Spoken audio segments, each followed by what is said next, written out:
2021 में अफगानिस्तान के कुछ मिलिटेंट्स ने सेलिब्रेशन के मौके पर एयर फायरिंग किया। इसी वजह से 17 लोगों की डेथ हो गई और लगभग 41 लोग इंजर्ड हो गए। हमने बहुत सारी पार्टीज़ में एयर फायरिंग देखी है। न ही सिर्फ पार्टीज़ में, कुछ खुशी के मौके पे भी एयर फायरिंग की जाती है। जो लोग पार्टी कर रहे होते हैं उन्हें तो लगता है कि ये एयर गन फायरिंग सिर्फ इंजॉयमेंट के लिए है, लेकिन ये किसी के लिए जानलेवा भी हो सकता है। जश्न के दौरान गोली चलाने के रिवाज सिर्फ भारत में ही नहीं, रूस, अमेरिका, अफगानिस्तान, पाकिस्तान जैसे कई अन्य देशों में भी ये आम बात है। इस वीडियो में हम देखेंगे कि हवाई फायरिंग के दौरान फायर की गई गोली का क्या होता है। हवाई फायरिंग करने के बाद क्या ये गोली ऊपर आसमान में ही चली जाती है या वापस ज़मीन पर गिरती है। अगर ये ज़मीन पर गिरती है और किसी के शरीर पे आ गिरे तो ये कितनी खतरनाक हो सकती है। पर क्या किसी गन से फायर की गई गोली में इतनी स्पीड होती है कि वो अंतरिक्ष में जा सके।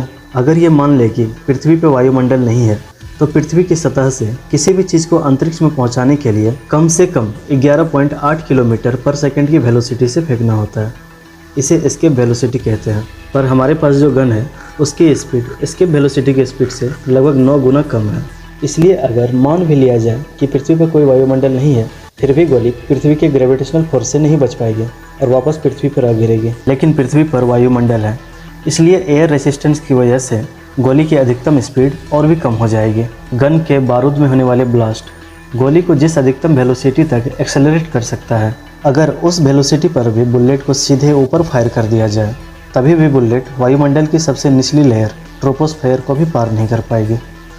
बंदूक की नली से गोली लगभग 600 से 900 मीटर पर सेकंड की स्पीड से निकलती है।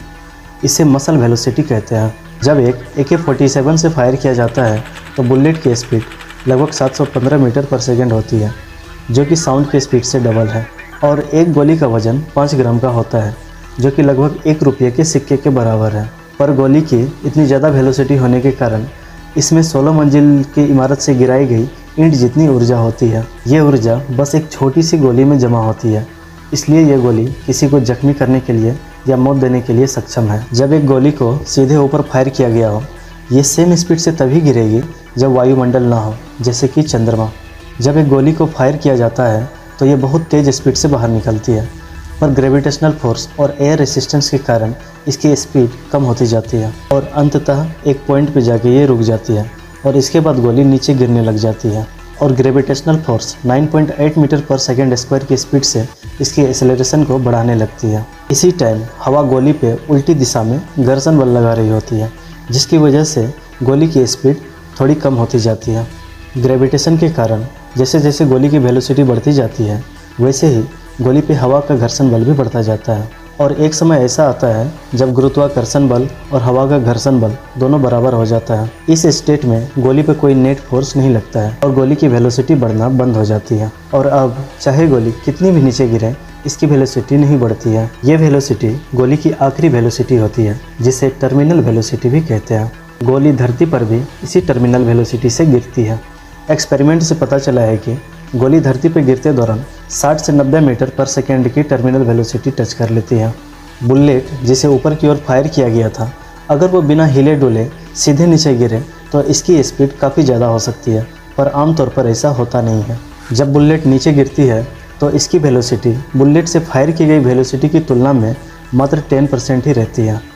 फिर भी 60 से 90 मीटर पर सेकेंड की स्पीड से नीचे गिरते हुए बुलेट में इतनी पावर होती है कि वो किसी को भी जख्मी कर सकती है या मौत की घाट उतार सकती है। किसी भी इंसान के शरीर को भेदने के लिए बुलेट की जो मिनिमम स्पीड चाहिए वो है 40 to 50 मीटर पर सेकेंड, और हड्डी को भेदने के लिए जो मिनिमम स्पीड चाहिए वो है 60 मीटर पर सेकेंड। और 6 अप्रैल 2014 को लेबनान की सैडनोन में 2 बच्चों की मां जो कि प्रेग्नेंट थी, उसके सर के ऊपर गोली लगने से उसकी मौत हो गई थी। ये गोली उसके पड़ोस में हो रही शादी से चलाई गई थी। 6 अक्टूबर 2003 को सर्बिया के बालबेट में एक शादी में आए हुए मेहमान ने गलती से 2 सीट वाले एक छोटे एयरप्लेन को ही मार गिराया, जिसमें सवार लोग गंभीर रूप से घायल हो गए थे। और सार्वजनिक समारोह, धार्मिक स्थल, शादी या किसी भी जगह पर लाइसेंसी बंदूक को फायर करने पे भी क्रिमिनल ऑफेंस लगा दिया गया है, जिसके तहत 2 साल की जेल और जुर्माना है। अब आपके मन में सवाल आ रहा होगा कि अगर जश्न के दौरान फायरिंग करना इलीगल है तो मिलिट्री फ्यूरल्स के दौरान फायरिंग क्यों की जाती है? अगर ये इतनी ही खतरनाक है तो हमेशा यहाँ 21 तोपों की सलामी का रिवाज क्यों है? तो इसका जवाब बेहद सरल है। इन मौक़ों पर बिना गोली वाले कारतूस इस्तेमाल किए जाते हैं।